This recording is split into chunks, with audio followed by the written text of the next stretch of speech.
Bismillahirrahmanirrahim. Assalamualaikum warahmatullahi wabarakatuh. Innal hamdalillah wassalatu wassalamu ala Rasulillah wa ala alihi wa sahbihi ajma'in, amma ba'du. Qala rabbi israh li sadri wa yassir li amri wa hlul 'uqdatan min lisani yafqahul qawli. Segala puji bagi Allah, salawat dan salam kepada baginda Rasulullah Muhammad sallallahu alaihi wasallam.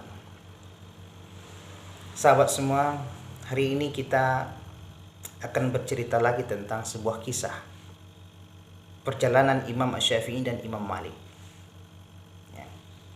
Kisah ini saya dapatkan dari salah seorang murid yang kita kenal dengan nama Syekh Kuala.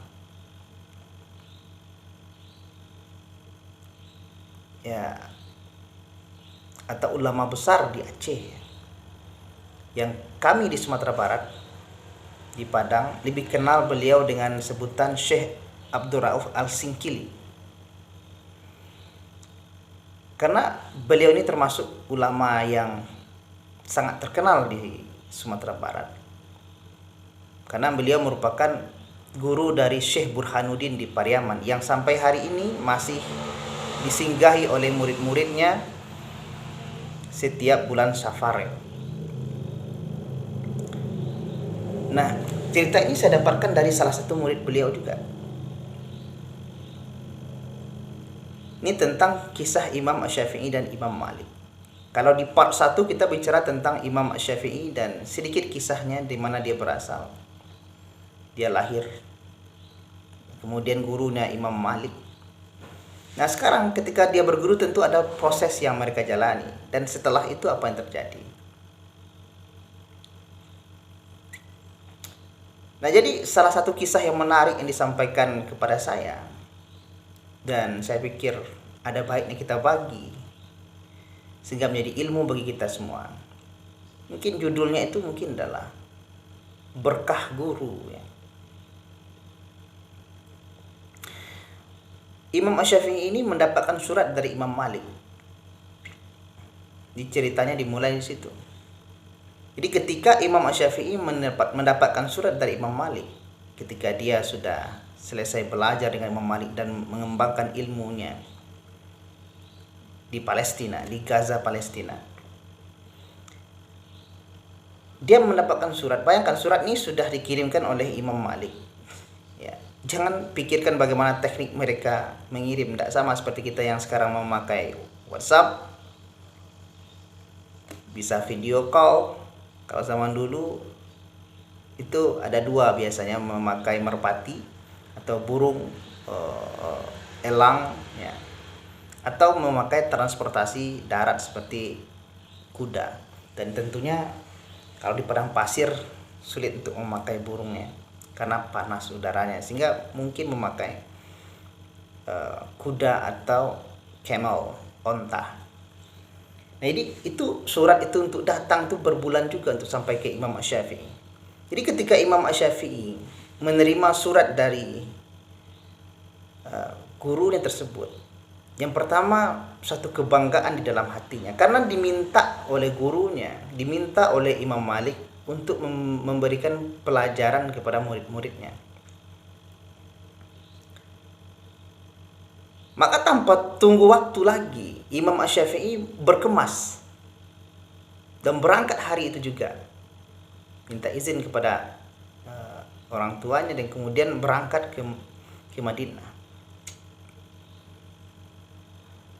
Dan bisa kita bayangkan, seandainya hari ini terjadi pada murid-murid kita, mungkinkah mereka ketika mendapatkan surat dari kita dan kemudian langsung berangkat? Ini satu pertanyaan besar kepada kita hari ini, dan juga kepada para siswa dan mahasiswa. Coba lihat bagaimana cara Imam Asy-Syafi'i ini, akhlaknya kepada gurunya sangat tinggi sekali. Ketika dia dapat surat, dia langsung pergi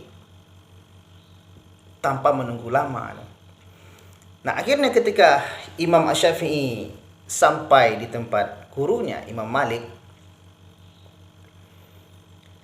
salah satu, ya tentu dia dipeluk, ya, Assalamualaikum, waalaikumsalam. Kemudian langsung dipeluk oleh Imam Malik. Imam Malik ini mempunyai seorang anak yang juga sangat fan ya, yang menyukai Imam Syafi'i dan seolah-olah sudah menjadi fansnya. Tapi waktu itu tidak disebutkan namanya kepada saya. Jadi anaknya ini ya sangat menyukai Imam Syafi'i. Sehingga ketika anak Imam Malik ini melihat Syafi'i datang, dia sudah mempersiapkan segala sesuatunya. Dia lengkap dengan catatannya. Kalau kita sekarang mungkin memakai video ya, memfoto gitu kan, atau memvideokan, dia lengkap dengan catatannya. Dia mau tahu apa yang dikerjakan oleh Imam Syafi'i ini dari kemunculannya, dari ketika dia datang dan nanti sampai dia pergi nanti dari rumah kediamannya. Saking fansnya itu ya.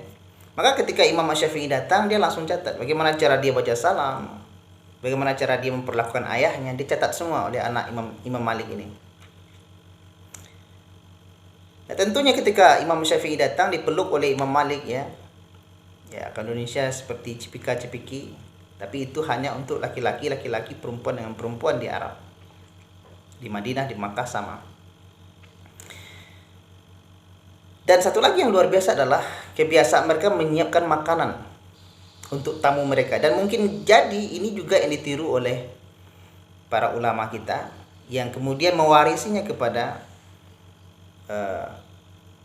masyarakat, terutama di Sumatera Barat. Jadi kalau di Sumatera Barat itu, kalau Anda datang ke rumah siapapun yang masih erat memegang adat istiadat Minangkabau, pasti akan disuguhi minuman, makanan. Bahkan seandainya Anda keluar dari rumah orang Minang dan tidak makan, justru Anda tidak sopan. Nah, ini budaya seperti itu juga terjadi di Arab. Nah, jadi ketika Imam Syafi'i datang, maka Imam Malik langsung menyediakan makanan untuk Imam Syafi'i. Satu idaman penuh ya, macam-macam, sambal, ada nasi, minum, semua yang tersedia. Di Imam Syafi'i itu diminta untuk makan, maka makanlah mereka ketika itu. Jadi setelah Imam Syafi'i sampai, dia makan, diberikan suguhan makanan oleh Imam Malik. Dicatat itu sama anak Imam Malik itu. Dan ada hal yang menjadi catatan penting bagi anak Imam Malik adalah Imam Syafi'i ini dia memakan semua makanan yang disajikan oleh ayahnya, tidak meninggalkan satu sisi pun. Bahkan dia jilat tangannya, habis semua. Loh, ini kok aneh? Harusnya imam besar itu memberikan contoh yang baik. Itu yang terbayang pertama kali oleh anak Imam Malik. Kenapa? Harusnya Imam Syafi'i ini makannya tidak sebanyak itu. Ini seperti orang kelaparan. Ya, tetapi akhirnya dia bikin catatan, bisa jadi karena saking lapar di dalam perjalanan sehingga dia makan semua makanan yang ada. Ya. Akan tetapi catatan ini untuk beberapa hari ke depan berlanjut karena Imam Syafi'i selalu memakan makanan yang disajikan kepada sampai habis. Maksudnya sampai tidak bersisa, nasinya sampai habis. Satu cambung tuh ya habis. Satu piring sambal atau 2 piring sambal yang diberikan oleh Imam Malik habis semua. Itu berlanjut beberapa hari. Sampai Imam Syafi'i nanti ditanya oleh Imam Malik dan anaknya. Nah, setelah dia makan, ya ini jadi catatan ya. Yang penting seolah-olah tidak beretika, tidak ada kurang di Minangkabau istilah kurang tarati gitu ya. Memakan saja makanan tanpa kita sisakan. Kan tapi itu yang terjadi ketika itu pada Imam Syafi'i. Dan selepas dari makan, maka Imam Syafi'i langsung diberikan tempat tidur oleh Imam Malik. Diberikan ruangan yang terbaik tentunya untuk tamunya itu. Tamunya sekaligus muridnya. Nah, ketika Imam Syafi'i sampai di situ, anaknya tadi ikut masuk. Anak Imam Malik ikut masuk melihat apa saja. Dia minta izin dia kepada Imam Syafi'i untuk mencatat aktivitas-aktivitas Imam Syafi'i tentunya. Dan alhamdulillah tentu diizinkan Imam Syafi'i. Jadi dia masuk ke dalam ruangan. Jadi setelah sholat Isya, ya, maka Imam Syafi'i langsung pergi ke tempat tidur dan tidur. Itu yang dilihat oleh anak Imam Malik. Kenapa anak Imam Malik ini begitu antusias ingin melihat bagaimana Imam Syafi'i tidur? Karena dia mau melihat nanti bagaimana cara Imam Syafi'i ini bangun untuk salat tahajud. Bagaimana cara dia mendirikan salat tahajud, bagaimana berapa rakaat, apa doa yang dibaca. Dia ingin catat itu semua. Masalahnya adalah Imam Syafi'i ini tidak pernah bangun malam ketika bersama Imam Malik tersebut. Jadi ketika dia sudah tidur, dia akan berbangun subuhnya. Ini jadi catatan penting. Wah, kenapa seperti ini? Harusnya seorang imam itu tidak lupa untuk sholat tahajud. Kan begitu. Tapi yang terjadi sebaliknya dengan Imam Syafi'i adalah justru dia tidak sholat tahajud. Nah, setelah itu apa yang terjadi? Ketika azan berkumandang subuh, Imam Syafi'i langsung bangkit dari tempat tidurnya dan berjalan menuju masjid, kemudian langsung menjadi imam. Catatan ketiga, catatan pertama tentang masalah makanan, catatan kedua tentang masalah tidak adanya sholat tahajud, yang ketiga adalah Imam Syafi'i tersebut langsung menjadi imam sholat setelah bangun dari tidur. Padahal dia melihat Imam Syafi'i itu bergerak kanan dan kiri. Harusnya dia berwudu dulu sebelum dia menjadi imam. Inilah 3 pertanyaan yang besar yang dia lihat terjadi pada diri Imam Syafi'i. Dan ini berlangsung beberapa hari. Akhirnya, ya, di hari sebelum kepulangan Imam Syafi'i ini, anak Imam Malik menemui ayahnya. Ya ayahanda, sungguh ada beberapa hal yang ingin aku tanyakan terkait tentang muridmu ini. Saya merasa heran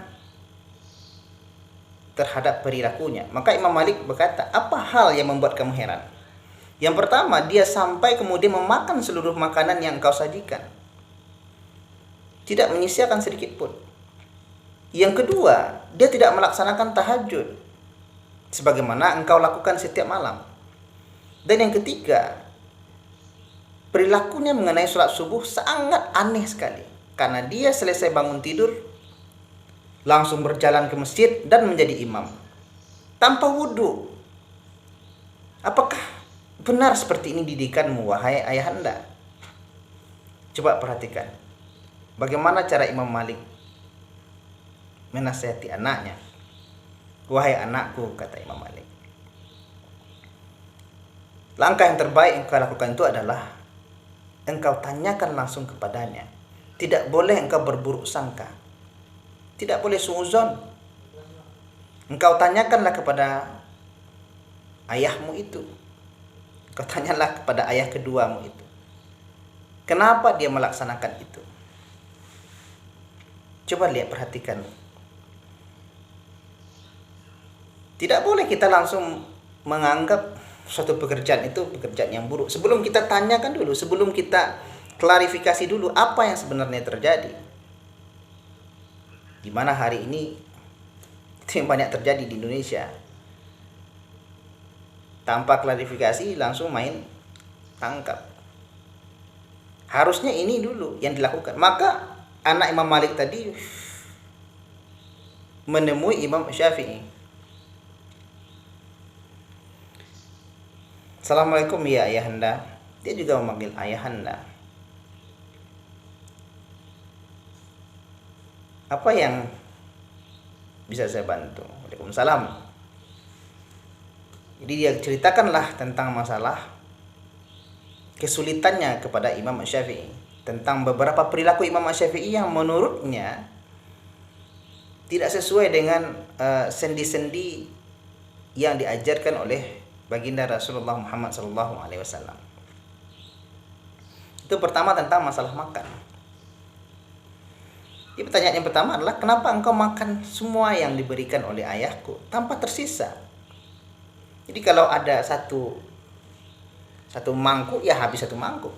Kalau satu piring, ya satu piring. Dan itu menurut saya pribadi aneh sekali dan tidak sesuai dengan syariat Islam, tidak sesuai dengan sunnah Nabi. Maka ketika itu dijawab oleh Imam Syafi'i. Coba perhatikan sahabat. Maka Imam Syafi'i mengatakan, sungguh aku sangat mencintai ayahmu, bukan hanya sebagai seorang guru, tapi juga sebagai teman bagiku, sebagai ayahku juga, sama sepertimu menganggap diriku seperti itu. Maka aku ingin mendapatkan ilmu yang diberikan oleh ayahmu itu. Dan tidak hanya, ilmu itu tidak hanya datang dari apa yang disampaikan. Bisa jadi ilmu itu datang dari apa yang diberikan. Maka aku tidak mau kehilangan berkahnya. Aku tidak mau kehilangan berkahnya. Walaupun bisa jadi berkahnya itu adalah terdapat di satu butir nasi. Maka aku habiskan semua. Bukan karena aku kelaparan, tapi karena aku ingin mendapatkan berkahnya guru. Berkahnya ilmu yang diberikan oleh ayahmu. Sahabat, coba kita perhatikan. Begitu tingginya penghormatannya kepada gurunya. Bahkan apa yang diberikannya, ya, dianggap ingin mendapatkan berkah darinya. Ingin mendapatkan berkah ilmu. Apa itu berkah? Pernah enggak kita bahas sedikit tentang berkah supaya enggak gagal paham? Pernah enggak kita makan satu piring nasi masih belum kenyang, 2 piring nasi belum kenyang, tetapi ketika datang teman-teman ke rumah kita, mungkin makan 1 piring berdua atau 3 piring, 1 piring itu bertiga orang, 2 suap 3 suap sudah terasa kenyang. Maka sebenarnya kita mendapatkan berkahnya di situ. Sama halnya ketika kita minum, kadang sudah minum 2 botol, 3 botol, ya, atau 3 gelas, 4 gelas, 5 gelas, enggak juga berkurang hausnya, masih haus juga. Tetapi ada sesekali ketika kita meminum minuman itu, kadang minuman itu bersama, kadang sendiri, 1 teguk atau 2 teguk sudah menghilangkan dahaga kita. Maka itu artinya kita mendapatkan berkahnya. Maka ilmu itu juga seperti itu katanya. Supaya dia, itulah dikatakan berkah. Supaya dia mendapatkan betul-betul berkah dari gurunya. Tidak hanya perkataannya, termasuk apa yang diberikannya pun akan aku terima semuanya. Begitu cara Imam Syafi'i memahami masalah berkah. Maka terdiamlah anak Imam Malik. Masya Allah. Yang kedua, kenapa engkau tidak melaksanakan sholat tahajud? Maka dijawab oleh Imam Syafi'i, apakah engkau masih ingat apa syaratnya salat tahajud?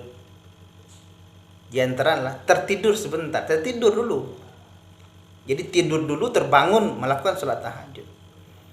Sedangkan aku tidak tidur, kata Imam Syafi'i. Aku memecahkan 101 masalah fikih. Jadi aku hanya memejamkan mata, tidak tidur. Jadi istilah mengistirahatkan matanya, tetapi dia tidak tidur. Dia selama dia memejamkan mata, dia memecahkan banyak permasalahan-permasalahan fikih. Jadi dia bekerja untuk umat selama dia memejamkan matanya. Jadi dia tidak tidur. Maka bagaimana mungkin orang yang tidak tidur akan melakukan sholat tahajud? Sedangkan syarat dari sholat tahajud adalah tidur dahulu. Salah satu syaratnya adalah tidur dahulu. Luar biasa. Maka itu pula lah kenapa, untuk pertanyaanmu yang ketiga, kenapa aku langsung melaksanakan sholat subuh tanpa wudhu lagi? Karena wudhuku belum lepas, karena wudhuku masih terjaga, kata Imam Syafi'i. Tentu berbeda dengan kita. Karena kebanyakan kita malah sebaliknya, dari sholat maghrib ke isya saja mungkin sudah 2 kali, 3 kali kita berwudhu. Ya. Imam Syafi'i tetap bisa menjaga wudhunya. Oleh sebab itu dia tidak berwudhu lagi dan langsung menjadi imam. Inilah 3 pertanyaan dan dijawab tuntas oleh Imam Syafi'i. Yang pertama tentang berkah guru, yang kedua dia menyelesaikan masalah-masalah fikih, yang ketiga adalah dia bisa menjaga wudhunya. Sahabat, ini luar biasa. Selain kita lihat bagaimana cara Imam Syafi'i itu berguru kepada Imam Malik, menghormatinya, kita juga lihat bagaimana tinggi dan paham dan pemahamannya tentang masalah keagamaan.